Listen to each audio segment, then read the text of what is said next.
오미크론 변이 바이러스 확산으로 코로나19 신규 확진자가 갈수록 급증하고 있습니다. 이 때문에 정부는 지난 10일부터 방역 수칙을 크게 개편했는데요. 하지만 검사 방법부터 확진자 재택치료법, 동거인에 대한 자가격리 기준 등 여전히 헷갈리는 점들이 많습니다. 이하라 기자가 지금의 방역 수칙을 다시 살펴봤습니다.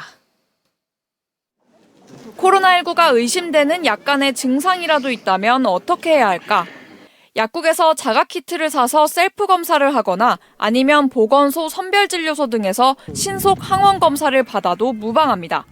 다만 병원이나 보건소에서 의료 인력이 검사해주는 신속 항원 검사 결과가 더 정확하다는 게 방역당국의 설명입니다.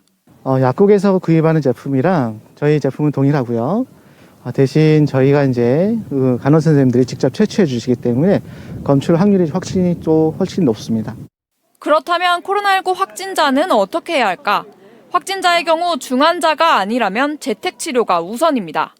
60세 이상이거나 기저질환이 있다면 집중관리군으로 분류돼 질병청으로부터 치료 키트를 받고 의료기관에서 하루 2번씩 건강 상태를 살피지만 그 외 일반관리군은 7일간 격리하며 스스로 치료합니다.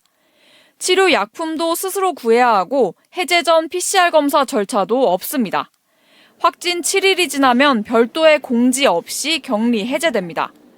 다만 재택치료 중 상태가 좋지 않으면 비대면 진료가 가능한 동네 병의원에서 상담받고 보건소를 통해 약을 전달받을 수 있습니다. 동거인이 확진되면 격리는 어떻게 해야 하나? 동거인이 확진 판정을 받으면 함께 지내는 사람 모두 코로나 검사를 받아야 합니다. 검사 결과 양성이라면 당연히 자가격리해야 합니다. 음성이라면 백신 접종 상황에 따라 자가격리해야 할 수도 하지 않을 수도 있습니다. 3차 접종을 받았거나 2차 접종을 받은 지 14일 이상 90일 이내라면 자가격리하지 않습니다. 평소처럼 학교에 가고 회사에 가도 상관없는 게 원칙이지만 민간기관 등에서는 개별 사정에 따라 다를 수 있습니다. 특히 백신 접종을 받지 않았거나 2차 접종 90일이 경과한 경우 자가격리해야 합니다. 다만 확진자를 위해 약 처방이나 생필품을 사러 잠시 외출하는 것은 허용됩니다.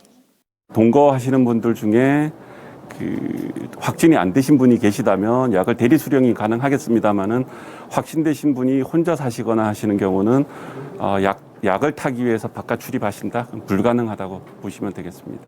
확진자가 혼자 사는 경우 보건소에 약을 요청하면 집으로 배송받을 수 있습니다. 오늘 0시 기준 재택치료 중인 도민은 전날보다 1,900여 명 늘어 9,000명을 넘어섰습니다. MBC 뉴스 이하라입니다.